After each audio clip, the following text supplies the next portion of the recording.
Don't lick the microphone. Yeah. I'm Sean Cannon. That's David Bazan and Damien Jurado, and it's probably best to listen to him. From WFPK in Louisville, Kentucky, it's The Guest List. Steer into it.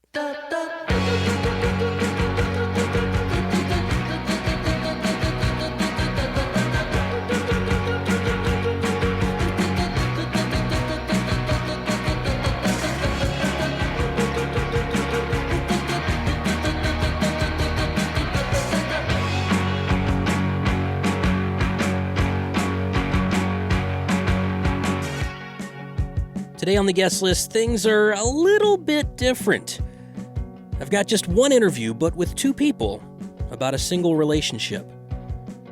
And that relationship being the longtime friendship between musicians Damien Jurado and David Bazan, who've known each other since high school and have had sometimes very similar and sometimes very different both professional and personal trajectories throughout their lives.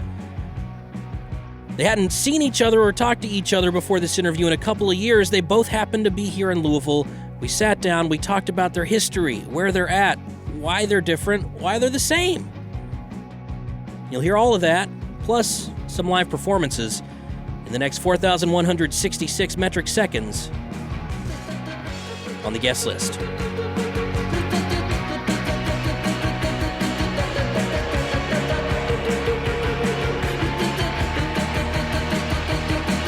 Yeah, this is kind of weird for me. This is just sort of a surreal experience. A, because I've never met either of you before, and B, because there's all kinds of folklore about the relationship of Damien Jurado and David Bazan. How did you guys meet? High school. Let me go to the detail. Now I'm the details man of this. So he's the idea guy, and you're the... Yeah. Okay. I believe, did I meet you on your first day of school? Yeah, first or second day, yeah. And we had a friend named Nick Peterson who was in drumline with you. Mm-hmm. Now, the day that our friend Brian and I were starting, we were just come out of a band called Human Struggle. We were actually still in this band, and we needed a drummer. And because you were trying to get rid of the drummer in Human Struggle. Yeah, we were a band called Human Struggle. And we were terrible, and then we formed a more terrible band called The Guilty. No, but the first day we met Dave, we asked him to be our drummer, and that's how it all happened. And I didn't know Dave, and Dave liked metal, and no, I well, maybe I did. Yeah, you did. It was you had a Crucified right record, like a CD of it, or something like that. And so I called my dad and said, hey, I want to go over to these guys' house and play music. And he said, sure. So then... That's how it all happened. Yeah. And then I would see Dave around school when he was allowed to go. When he wasn't grounded. When I wasn't grounded. You got grounded a lot. You got grounded from school? No. Well, no, just from... Band practice. Yeah. And there was an entire year, my junior year, where I had to wear collared shirts to school because I wasn't taking school as seriously as He did get grounded a lot. I did. Which is funny because Dave is actually the opposite of me. Dave grew up in a very, a stable home. Mine was just chaotic. So it's funny because I ended up envying your and both Brian's, and because both Dave and Brian they're pastors' kids. Yeah. My dad was the opposite, and my family was the opposite. So I was... Is that a Satanist? He's a blood drinker, I mean... Vampire. He used to bleed calves, whatever. It's the opposite. Yeah, he was a satanic anarchist, but he was a church burner, So... So your dad's Burzum? Yeah. That's weird. So yeah, I mean, I used to see these guys at school, and they'd often complain about whatever, and I'd be like, really? Because my family blows. You got on to both Brian and I one time for taking for granted. I think it was mostly Brian, because Brian was our friend Brian Glennie. We were in this band with him, and he's a professor of philosophy and religion now. But he was really frustrated with how strict his parents were, which wasn't all that strict. I mean, he was trying to. Yeah. He was trying to live an anarchist kind of lifestyle, and he was like vandalizing meat trucks, and he was probably the most famous tagger in Seattle. He is probably the most famous tagger that we have in Seattle to this day, I think. What was his handle? Core. C-O-R-E.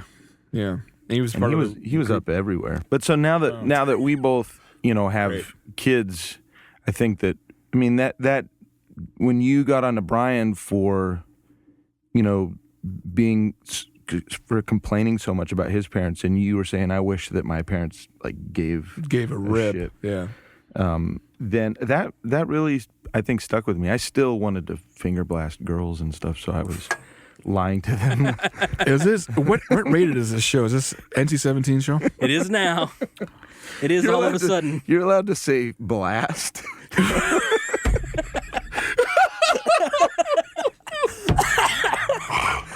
Okay. In a technical, if you string those individual words together, if you take them all separately, it's fine. Finger, come up. Okay, well. Anyways, at least I was not doing that, but well, so my point is that I was still lying to my parents and taking how much they cared for me for granted. But that still has stuck with me, and now that we're parents, the amount of care that we. I think what it came down to was just I really loved his dad, and I loved Brian's dad and their mom, and they were great. You guys really had great parents. Yeah. I think what it came down to, and for me, it's just man, my parents are finally getting divorced, and I was super excited about it, actually, to be honest with you. Yeah. Because it was a long ordeal. But at the same time, I was super jealous of, other people's families around me because I didn't have that, So, long story short, that's what it was. I met Dave in high school, yada, yada, yada, edit. Mm-hmm. I met you in high school. High school. That's what There you go. I'll just and then that's all. I'll just cut all that other stuff out. Yeah, and then we and we were in that band in one form or another for 6 or 7 years. Yeah, quite a while.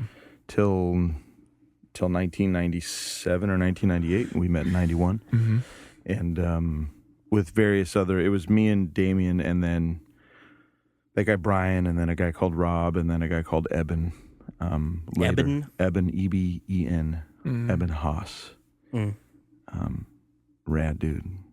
And so yeah, and that overlapped with me starting Pedro the Lion, and with Jurado putting out his solo, at least the solo 7 inches on Sub Pop. Yes, if not Waters Ave. Well, yeah, actually, I was just telling Barry this morning that Bazan and another friend of mine, we were in a band called Coolidge at the time, and Dave ended up starting Pedro the Lion, and then I ended up got signed to Sub Pop, and our guitar player Evan went to Africa for a while, and that was it. But yeah, that was really it. So, which is really funny because a lot of our fan base, a lot of your fan base and my fan base will ask us about this. I get Twitter messages all the time. When is there going to be a reunion? When are you going to release something? The fact is, we did a 5-song cassette. Mm-hmm. I don't know where the hell the master tapes are. I don't know if it exists anymore. Yeah, there won't be any reunion. I'm so busy. Dave is so busy. I have a family. Dave has a family. What's so funny is that half the people that talk about it haven't even heard it. Don't know. Yeah. That was really it. I don't know if they would like it if they heard it. Oh, they would. That's what's so funny is that it was terrible for the most part.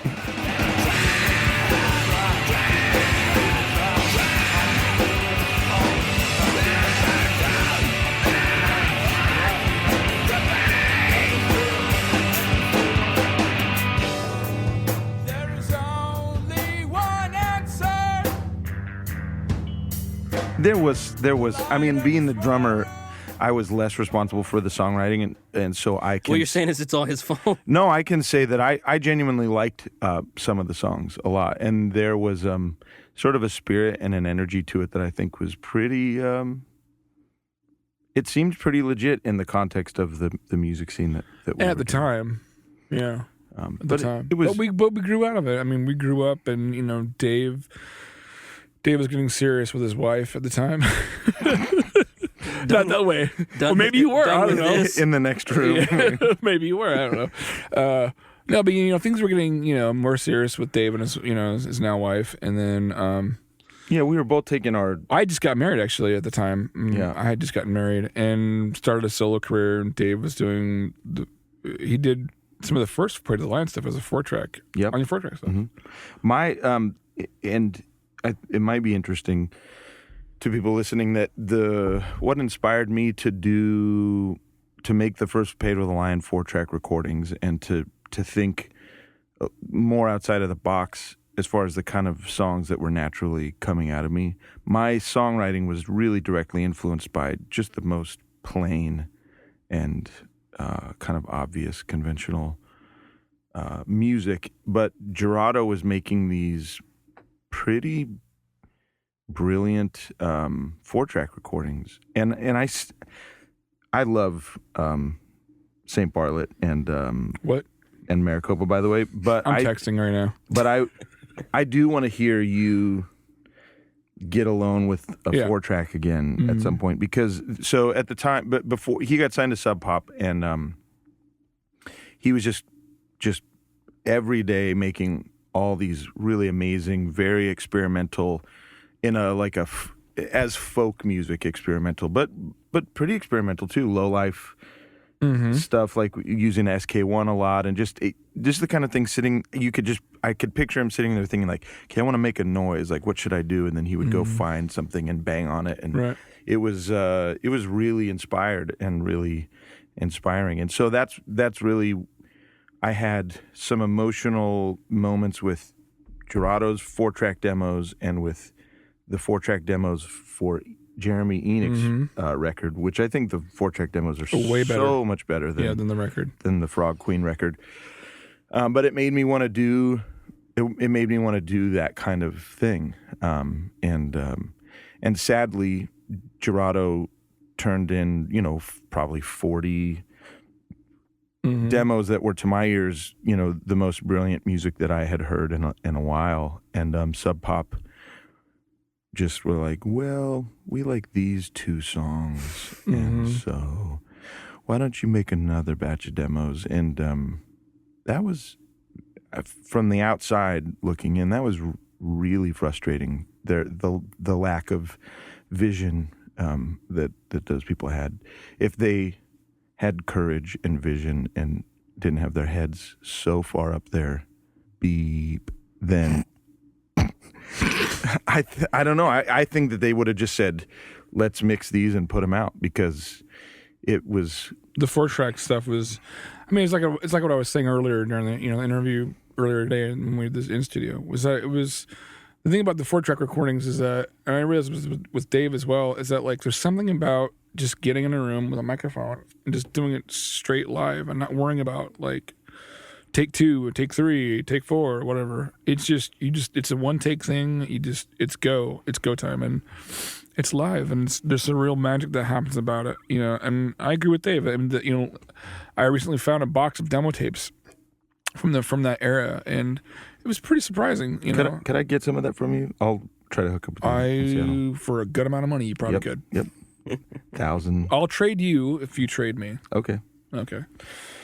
It's that first kind of impulse that somebody who is in the mode of being an artist has, that can be really special. And all of the Daniel Johnston records are a great example of that, where it's just this pure, it's just capturing this really pure impulse that is human and really chaotic and kind of flawed, but that's why it's so moving and so wild. And so that in the mid 90s, Jurado was doing that stuff prior to Waters Avenue South. I was trying to sort out my impulses, writing Pedro the Lion songs and starting a band, and and then we just each have just kind of kept going with our thing, and it's now 14 years later. It's pretty crazy. It is, especially when I think about where both of you guys started musically, and when I think about Pedro and then how that sort of morphed into your solo career. And then, we talked about this a bit ago. The last couple of records that you've done have been way, way different. I guess it's odd because, I just think about you guys both sort of coming from the same place musically. I mean, obviously there are serious differences. Sure. But I guess it's just that idea that for so many people, the two of you are kind of inextricably linked. Sure. And that's I guess it's weird because you like you said, you haven't played in a band together for 15 years. So yeah, but we're linked in other ways too. I mean, because like Bazan has played drums for me live shows. We've done tours, and He also produced I Break Chairs, actually. Dave produced that record. So yeah, we're linked in other ways as well, besides. Right, but it just seems like people talk about you both in one breath. Sure. Especially people from people that are fans of things like Tooth and Nail Records. Here's all of the links. We're both singer-songwriters at its core, and neither of us, I think, care for that term. But I hate the term. The entire tour, actually, I've been talking about how much I hate that term. Yeah, it's not a term that most people self-apply where I come from, but Edmonds. But that is a link. So we're sort of participating in the same kind of tradition. We're from Seattle. We played music together. We both started playing music together, and in our band and in our individual projects at church. Yeah. And have both kind of found our way out of the cultural ghetto of Christianity. Artistically, right. Whether or not our beliefs are Christian or not. So I think that there is a lot in common, so that it makes sense. But the differences are vast. Also, he's a very intuitive musician, and I'm not. Well, here's where Dave and I, it's correct. It's very well explained. Actually, it's a good answer. It's very well explained. You'll hear more about the similarities and the differences between longtime friends and musicians David Bazan and Damien Jurado here in just a bit. But first, here's David Bazan with a live cut from Daytrotter.com, Curse Your Branches.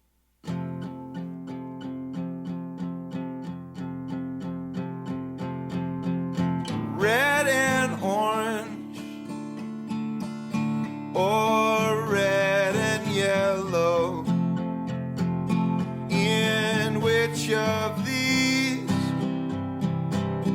do you believe? If you're not sure right now, please take a moment. But I need your signature before you.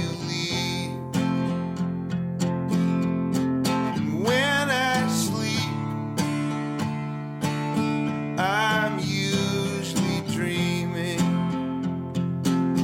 but more and more, there's only one,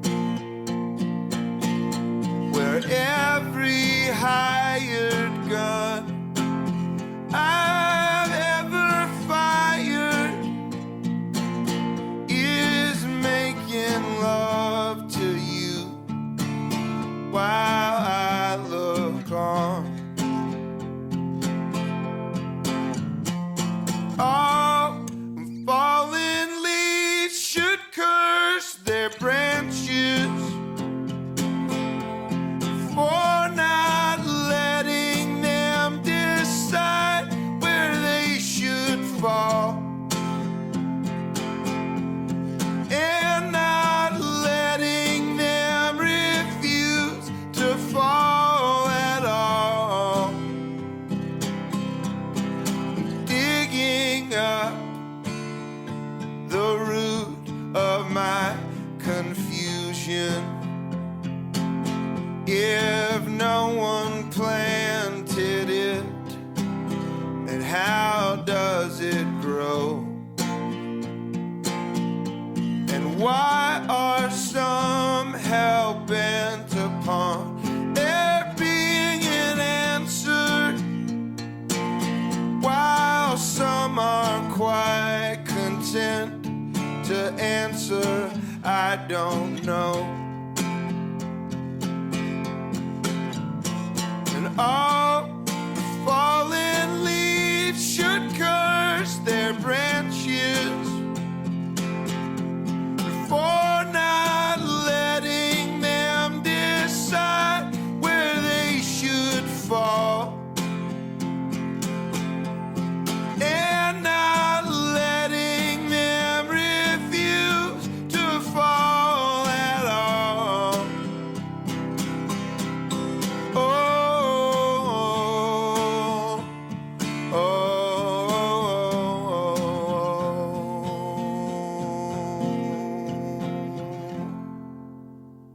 That's David Bazan live from our friends at daytrotter.com with Curse Your Branches.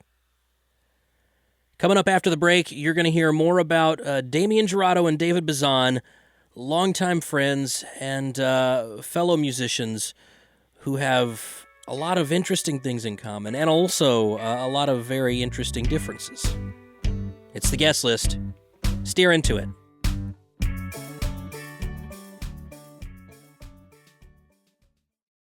Who are the chefs? Great googly moogly. I'm Sean Cannon. It's the guest list, and let's go ahead and jump back into my conversation with childhood friends and fellow musicians David Bazan and Damien Jurado as they talk a little bit more about not just what they have in common, but also the various differences between the two of them, both professionally and personally. There's also some differences between Dave and I. Dave is one of those people that will seriously spend a lot of his time thinking about what he does. I mean, I remember this when you were doing Pay to the Lion. Mm-hmm. You could not get him to think about anything else.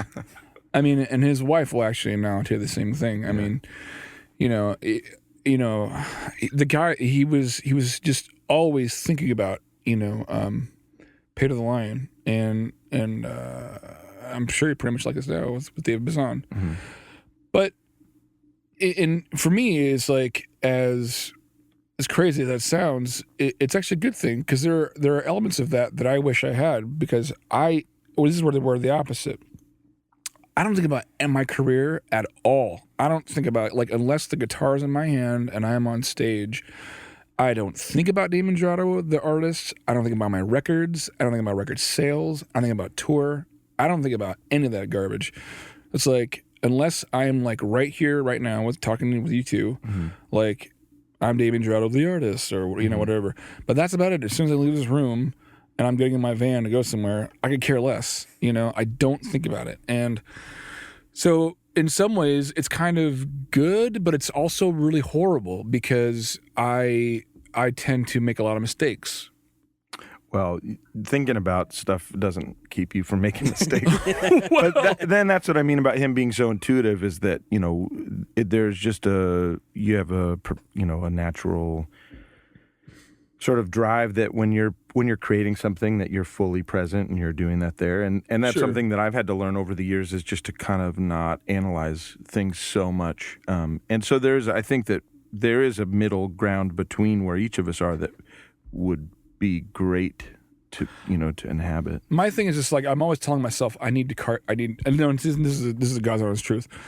There are times I have a mantra that I play in my head sometimes, and it is simply this: you need to care more.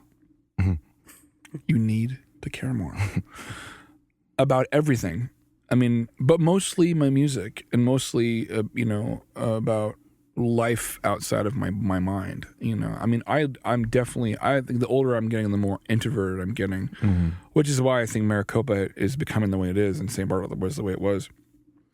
It's because I'm becoming more and more of an introvert as time goes on. But my mantra is you need to care more, and I literally mean that about everything. I need to start thinking about my music. I need to start thinking about my future. And the reality is I don't. If it's not happening 4 hours from now, I'm not thinking about it. So how did you get this group and the groups that you've been playing with over the last couple of years? Mm-hmm. There's more people and somebody is making decisions about the kind of sound and the instrumentation, and it's pretty impressive. How have you gone about doing that? Is it just having the right guys around? Because there's nobody in the group that was in it when we played together at the Showbox, right? Sure. Is the bass player the same? No. Okay. No, nobody's the same. And but yeah, I know that can sound kind of confusing as to where I mean I don't really care. I don't think about it because. Well, you've maybe started to more or something. Well, because not even that. When I was putting together the European tour, mm-hmm. We did this tour 2 months ago, and I had to play Pickathon Festival before that last August, mm-hmm. and Sarah said they want you to play Pickathon, but they want you to play with a band. And I'm like, I don't have a band to play with. And then I'm like, okay, well, Bradley, I think, plays drums. We'll just have Brad play drums. And then I was like, okay. Bad move. That was a bad move. Well, yeah. And then I was like, are those guys even in and then I here? was just like, I was like, okay, well, I need a guitar player and a bass player. And so Brad was like, I know this guy named Kyle. He plays guitar. And I think like your normal musician would have like wanted to at least hear them play. Right. And I didn't at all. I didn't care. I was just like, you know what? You can play guitar. Great. Or it was even further than that. I was like, does he own a guitar? That's great. Just have him show up at his house and we'll go and I'll show him the songs. And it was actually very frightening for these guys because they were like, well, do you want us to, shouldn't we hear the record? And I was like, no. In fact, I'm just going to show you how these songs, this is the song, and then you just play whatever.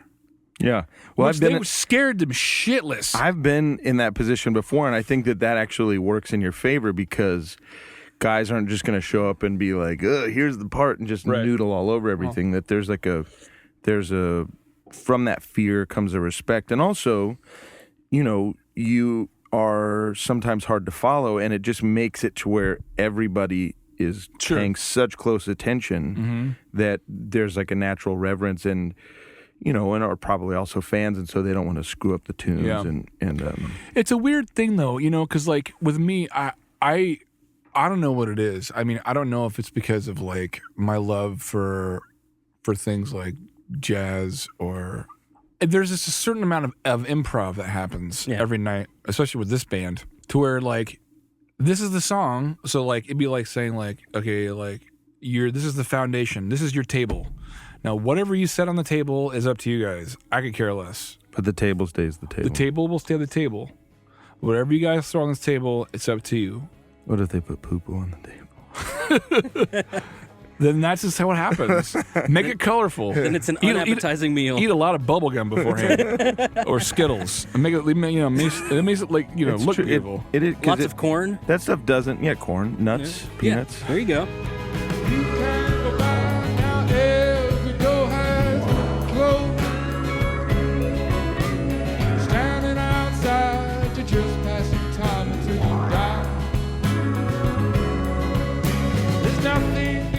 Craisins, corn nuts. It's a space peanut. I think there needs to be an element of chaos for me for it to be like. I'm just saying like I am bored. Yep. I'm bored all the time. Yeah. When it comes to music, I think most music is completely boring. And for me, especially my own songs, I think are boring. And so for me, it's like there are nights where I will just let Kyle play as long as he wants. Like during the first song we played, Nothing Is the News. Mm-hmm. Like there are some nights where I will let Kyle just shred for minutes on end. Because for me, it's like my favorite part about this band is when I'm not singing. Because when I could turn around, and I could literally just turn around and just watch them play. And that is the greatest part of it all. Because I'm not just in the band, I'm an audience member. And I like being a part of the audience. So there's a whole load of chaos that happens. There's absolutely no order to what's going on here, except for the song's the song. And that's about it. Mm-hmm. But even like with production, like when I went and did this record with Richard, it was just like he's just like, well, what are you thinking about laying on there? I was like, you know what, dude, I don't know. Like whatever you think would be awesome. Well, Swift is the perfect guy to do that with. He definitely is. Yeah. He's so intuitive and so him and Swift in his little studio. Yeah. He's just mastered that space and knows what to do. And he knows what he wants, I mean, for me, and I was just like, he'd ask me what I want on certain parts of the song, and I was just like, he's like, dude, what if we had this weird keyboard, like for reel to reel? He's like, dude, what if we just add this weird keyboard? And I was just like, sounds good, man. Let's do it. I mean, that was the thing, is like, I was open for anything and everything, I mean, and that's kind of where I am. I'm just really chaotic, and I don't think about the music, I just write it and that's it, Yeah. But I think Dave is one of those people who I admire and envy because of that, because he actually is one of those people that he gets down to the core of it and will break it apart and figure out how everything works. And I wish I was like that.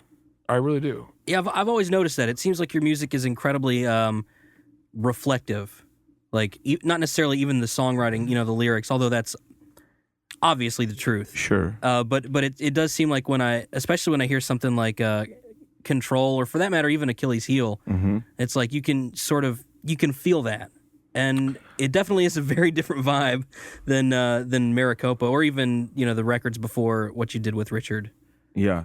It's Sure. like, yeah, and it does seem incredibly noticeable.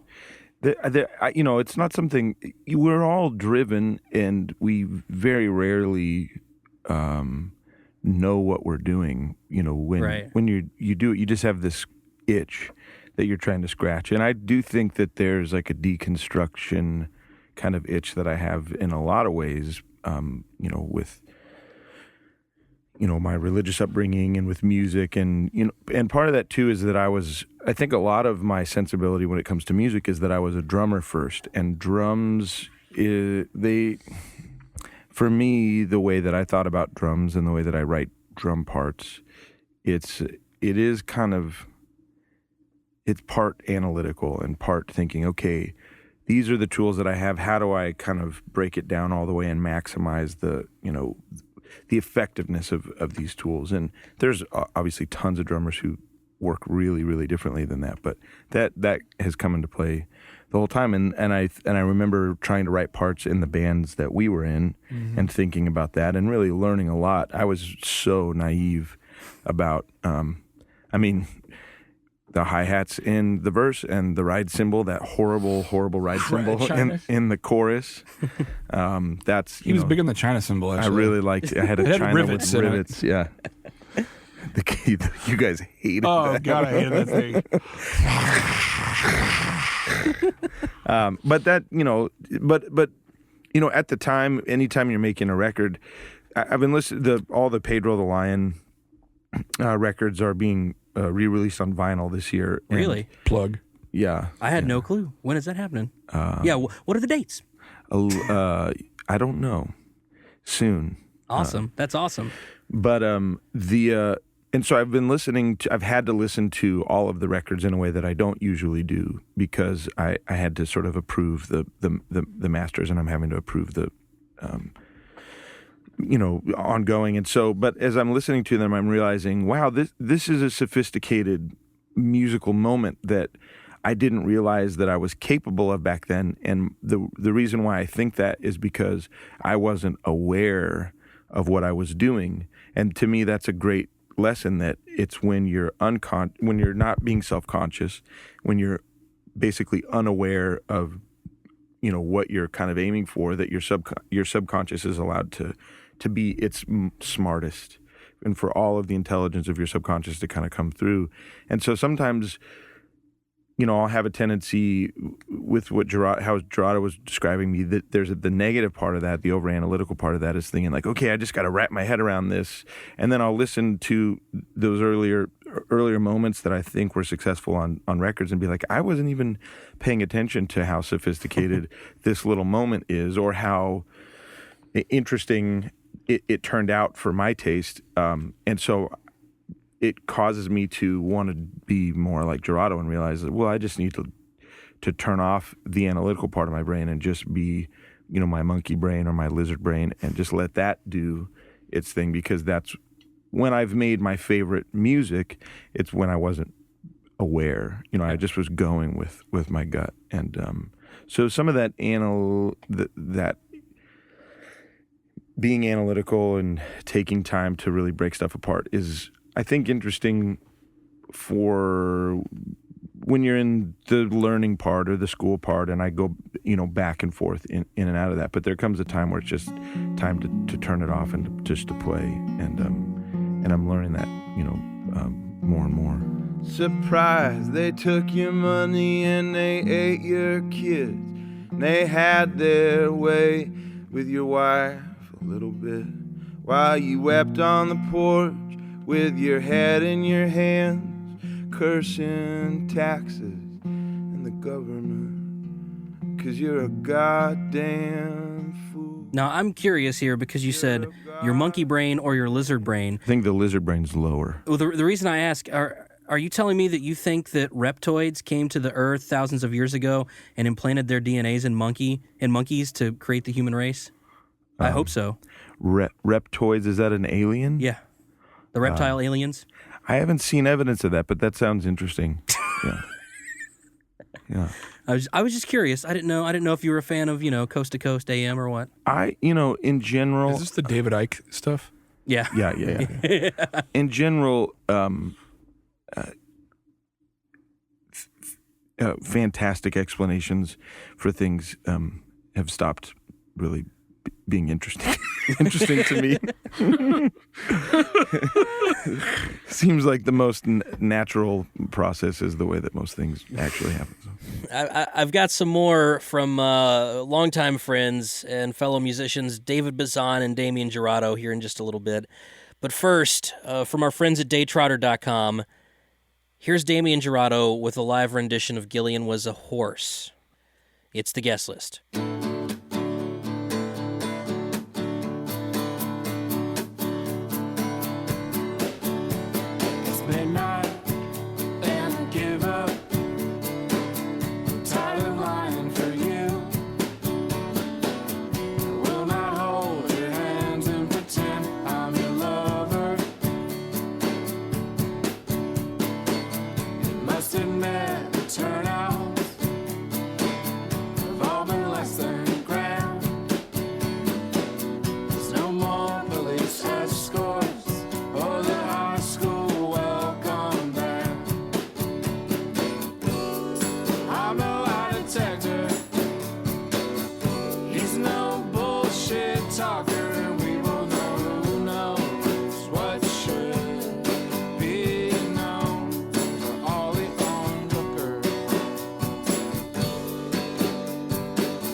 Live from Damien Jurado, Gillian Was a Horse here on the guest list.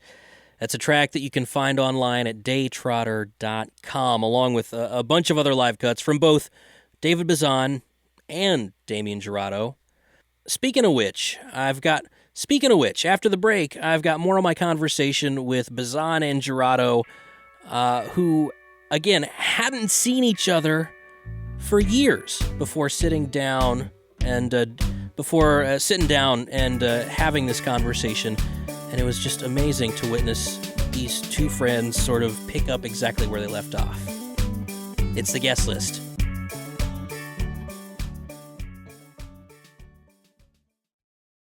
You filthy criminals. I'm Sean Cannon. It's the guest list. Let's go ahead and get back into my conversation with David Bazan and Damien Jurado, as the two musicians and old friends talk about how their views on faith have sort of completely switched between the two of them over the years. Kind of a sort of a Freaky Friday thing. Something else is really interesting between Bazan and I too is that in the beginning, Bazan, we both have a bit of a faith background as well. In the beginning, Bazan was actually was very much very, very open about your faith. I was way faithier. Yeah. Than he is now.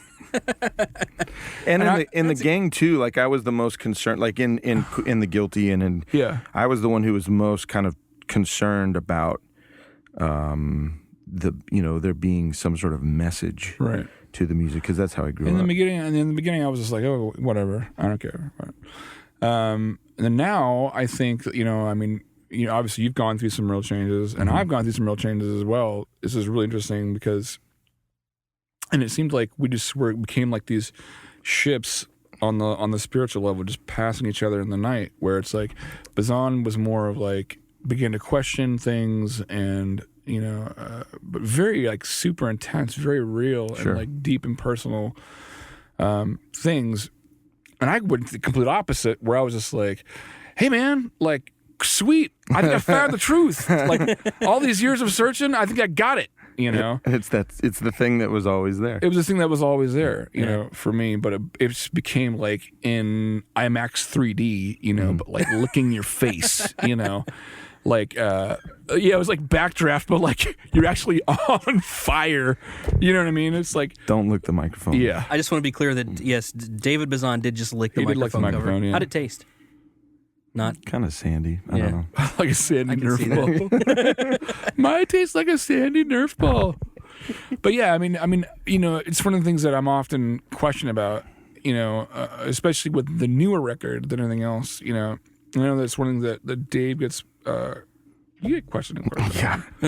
I started it, so it's not like it's I'm not mad about it. But I like how you made it sound like sometimes he might get questioned about that. I don't know. I don't think I've ever read an interview where I don't think Jurado probably reads a lot of my interviews or vice versa. No. It's just funny because it's maybe. I've never once read an interview where that's not the main focus. Well, and to be fair, I did bring it up first in a very kind of overt way. And that is a difference between us two, is that even though you seem to have come to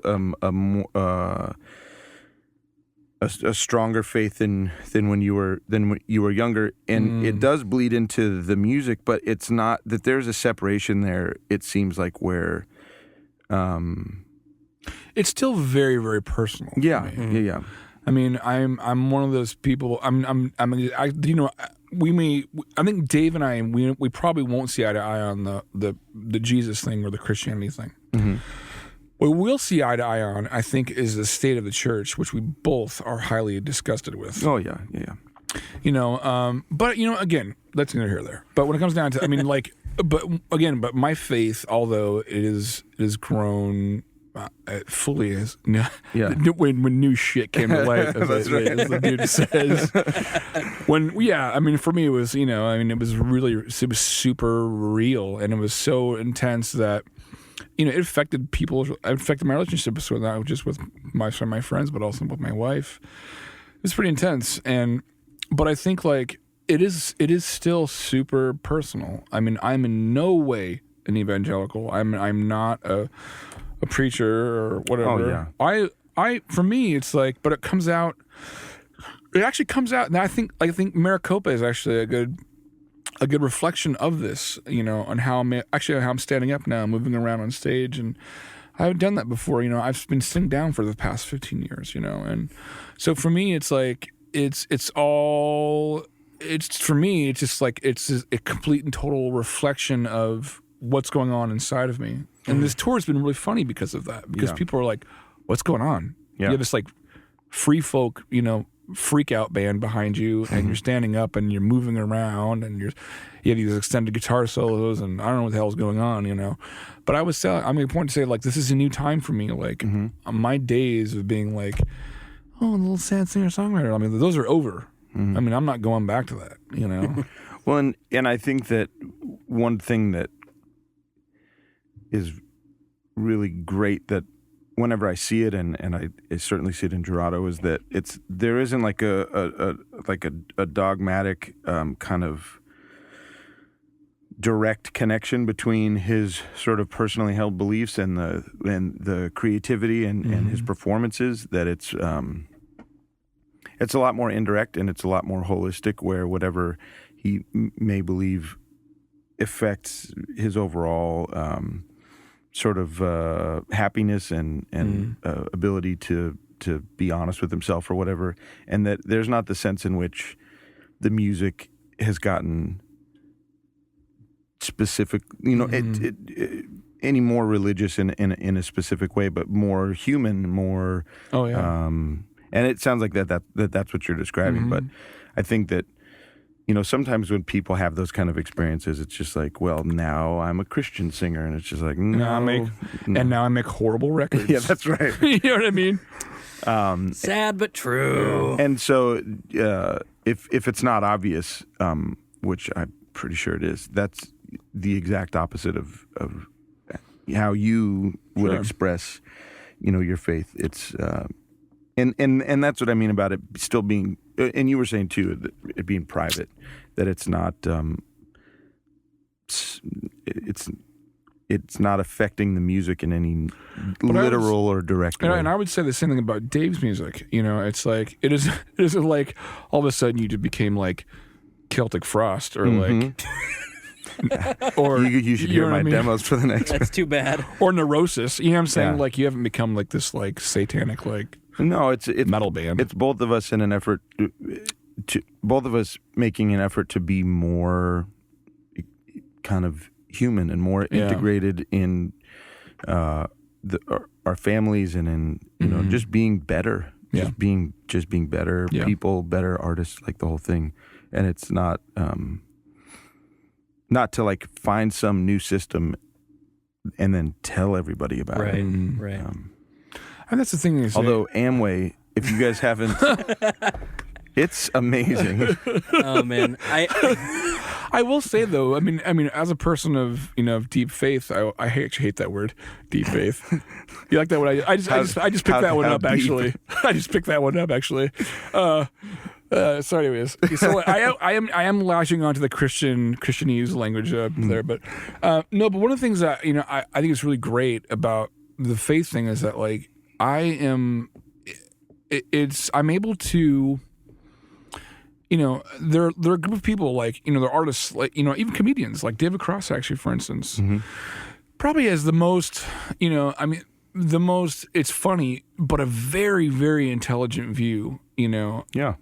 Yeah. And most people like don't see that, and, but again, like what you're saying, it's a very human thing, and I think that's one of the things I've always got out of Dave's music, whether it came from like from your early beginnings to even still now, where it's like, dude, like what's the song?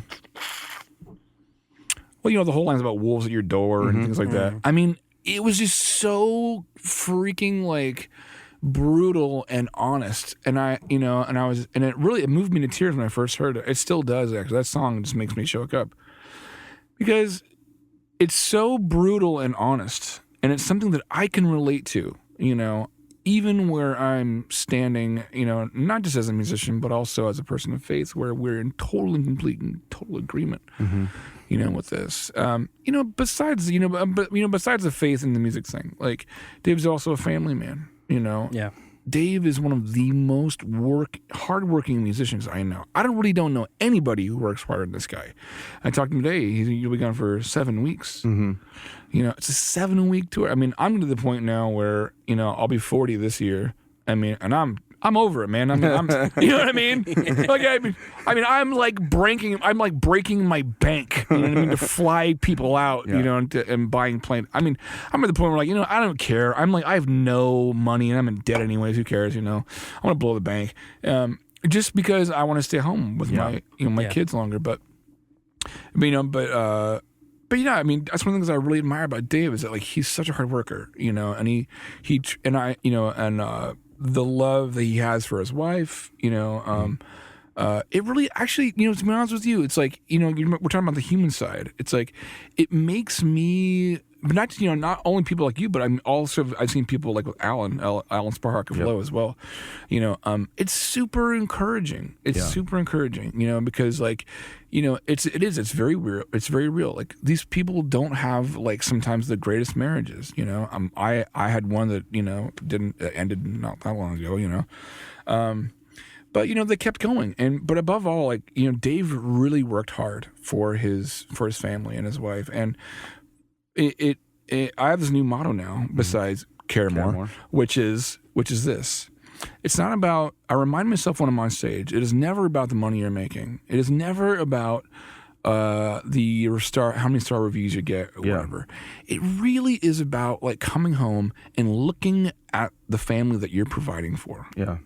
For me, you know, like, that is really why I do music now. You know, it's like, I could give a shit about, like, how many records I sell or how many cool shows I'm playing with whoever. You know, it's like, I don't give a shit about that. You know, it's like, now I'm doing music I'm doing two things. I'm glorifying God and I'm providing for my family. And that is it. Yeah. That's all I want to do. Yeah. And, you know, and that's something I've really taken away, you know, from Dave. And, you know, I mean, again, musically, you know, we're a little bit different. Like, we're talking about the meticulous versus, like, the chaotic, you know. But yeah, I mean, that's one of the things that, you know, I definitely could take away, you know, from Bazan as long as I've known him. He's a very hard worker, you know. That's always come through, and I hate to end this because I know you guys could probably talk for a few more hours since you haven't seen each other in at least 18 months. These guys got to get going to Nashville. But yeah, Damien, you have to jump out of here and Nash Vegas. Go down there to the Music City, USA. Yay.